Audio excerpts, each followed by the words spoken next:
Let's review the product and quotient properties for exponents.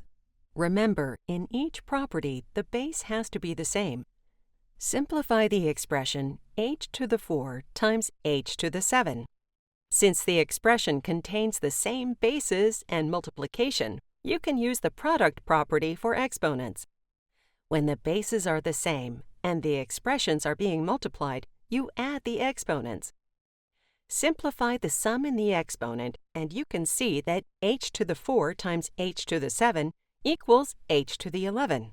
Simplify negative y to the 6 over negative y to the 3. In this expression, the base, negative y, is inside the parentheses. Since the expression contains the same bases and division, you can apply the quotient property for exponents. When the bases are the same and the expressions are being divided, you subtract the exponents.